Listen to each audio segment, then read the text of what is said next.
പ്രവാസ ലോകത്ത് വെച്ച് കൈയും കാലും നഷ്ടപ്പെട്ട മകന് വേണ്ടി UAE-യിൽ നിയമ പോരാട്ടം നടത്തുകയാണ് ഒരു പിതാവ്. നിധിൻ ഷാ എന്ന കൊല്ലം സ്വദേശിയായ 23-കാരനാണ് കൈകാലുകൾ നഷ്ടമായത്. ചികിത്സയ്ക്ക് വേണ്ടി വീട് പണയപ്പെടുത്തി കഴിഞ്ഞു നിധിൻ ഷായുടെ കുടുംബം. 6 മാസം മുൻപ് ഒരു കുടുംബത്തിൻ്റെയാകെ പ്രതീക്ഷകളുമായാണ് നിധിൻ ഷാ ദുബായിലെത്തിയത്. എന്നാൽ ദുബായിലെത്തിയതിൻ്റെ 4-ാം മാസം നിധിൻ ഷായ്ക്ക് പനി ബാധിച്ചു. ഒരാഴ്ച ആശുപത്രിയിൽ ചികിത്സയിലായി.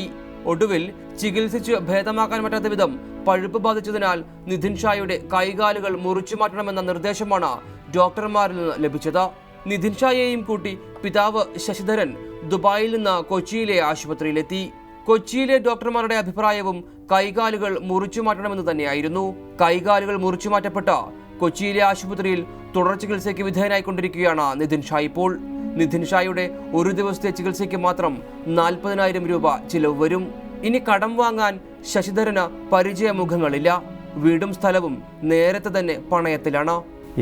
അവരും പറഞ്ഞ് ഇതിങ്ങനെ ഇട്ടിരുന്ന ആൾ തട്ടിപ്പോവും, കാരണം ഇൻസ്പെക്ഷൻ ശരീരത്തേക്ക് കയറി കഴിഞ്ഞാൽ പിന്നെ ആൾ രക്ഷപ്പെടാൻ ബുദ്ധിമുട്ടാണ്, അതുകൊണ്ട് ഞാൻ ഇവിടെ മുറിച്ചേ പറ്റുള്ളൂ എന്ന് പറഞ്ഞ് അങ്ങനെ അവിടെ കൈയും കാലും മുറിച്ച് ഇപ്പം കൈ രണ്ടും ശരിയായി, പക്ഷേ കാലിനിപ്പോഴും മുറികൂടാൻ ബുദ്ധിമുട്ടായിരിക്കുകയാണ്. നല്ല വോളിബോൾ കളിക്കാരനായിരുന്നു നിധിൻ ഷാ. ഇനി വോളിബോൾ കോർട്ടുകളിൽ നിധിൻ ഷായുടെ കാലുകൾ പതിയില്ല. സ്മാഷുകൾക്ക് വേണ്ടി ഇനി ആ കൈകൾ ഉയരില്ല.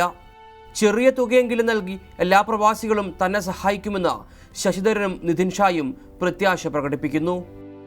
Saneesh Nambiar, reporter, Dubai.